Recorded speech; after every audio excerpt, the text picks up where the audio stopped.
News 24 में आप सभी का स्वागत है। मैं हूं आपके साथ रजत जय त्रिपाठी।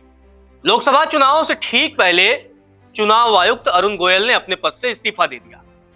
उनका इस्तीफा देने के बाद से सियासी जो गलियारा है ना, उसमें बहुत तरह की चर्चाएं होने लगी।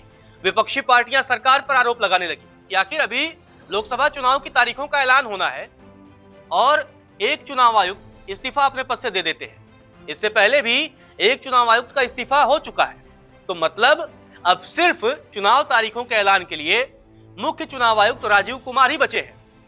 आखिर लोकसभा चुनाव से ठीक पहले अरुण गोयल ने जिस तरह से इस्तीफा दिया है, उसके बाद ये पूरा बखेड़ा खड़ा हो और एक सवाल उठने लगा कि क्या एक चुनाव आयुक्त पूरी जो चुनाव प्रक्रिया है, क्या उसको संभाल पाएगा?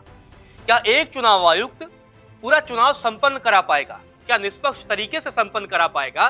क्योंकि अब तो विपक्षी पार्टियां ये सवाल दाग रही हैं कि आखिर चुनाव तारीखों का ऐलान बस होना ही है, कब हो जाए, 1 दिन, 2 दिन, 3 दिन, 4 दिन में कब हो जाए कुछ पता नहीं। लेकिन ऐसे में चुनाव आयुक्त अरुण गोयल का इस्तीफा हो जाता है, उनके इस्तीफे को राष्ट्रपति की मंजूरी भी मिल जाती है। तो आखिर अब यही बड़ा सवाल है, क्या एक चुनाव आयुक्त पूरी चुनाव प्रक्रिया संपन्न करा लेगा, चुनाव तारीखों का ऐलान कर लेगा? क्या कुछ होगा, चलिए इस रिपोर्ट में आपको बताते हैं।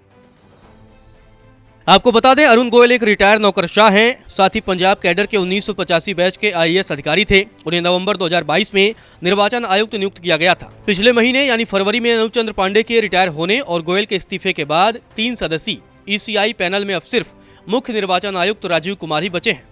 सूत्रों की माने तो निर्वाचन आयुक्त अरुण गोयल द्वारा पद से इस्तीफा दिए जाने से लोकसभा चुनाव की घोषणा पर कोई फर्क नहीं पड़ेगा। जानकार बताते हैं कि पहले ही ईसीआई के दोनों निर्वाचन आयुक्त के पद खाली हो गए हैं, लेकिन इससे चुनाव की घोषणा पर कोई असर नहीं पड़ेगा। एक सवाल के जवाब में कहा गया है कि आयोग में किसी तरह का कोई निर्णय लेने के लिए औपचारिक रूप से किसी कोरम का पूरा होने की जरूरत नहीं है। निर्वाचन आयुक्त अरुण गोयल द्वारा अचानक अपने पद से इस्तीफा दिए जाने के बाद अब लोकसभा चुनाव कराने की जिम्मेदारी मुख्य निर्वाचन आयुक्त राजीव कुमार के कंधे पर आ गई है।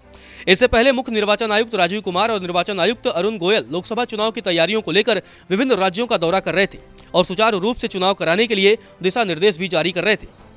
आपको बता दें, निर्वाचन आयुक्त के पद अरुण गोयल की नियुक्ति को लेकर भी विवाद हो गया था और मामला सुप्रीम कोर्ट भी पहुंचा था। 1985 बैच के आईएएस अधिकारी रहे गोयल 18 नवंबर 2022 को स्वैच्छिक सेवानिवृत्ति ले ली थी और इसके अगले ही दिन उन्हें निर्वाचन आयुक्त नियुक्त कर दिया गया था। उनके नियुक्ति को सुप्रीम कोर्ट में चुनौती दी गई थी। सुनवाई के दौरान सुप्रीम कोर्ट ने इस पद पर उनकी नियुक्ति में हुई जल्दबाजी पर सवाल उठाए थे। हालांकि सुप्रीम कोर्ट ने बाद में हस्तक्षेप करने से इनकार कर दिया था। निर्वाचन आयुक्त के पद पर रहते हुए अरुण गोयल का सरकार या मुख्य निर्वाचन आयुक्त के साथ किसी तरह का कोई मतभेद नहीं रहा। पिछले 4 साल से अरुण गोयल दूसरे निर्वाचन आयुक्त हैं जिन्होंने अपने पद से इस्तीफा दिया है। इससे पहले अशोक लवासा ने निर्वाचन आयुक्त पद से त्यागपत्र दे दिया था। निर्वाचन आयुक्त के पद पर रहते लवासा का मुख्य निर्वाचन आयुक्त और साथी निर्वाचन आयुक्त के साथ आए दिन मतभेद की खबरें सामने आती रहती थी।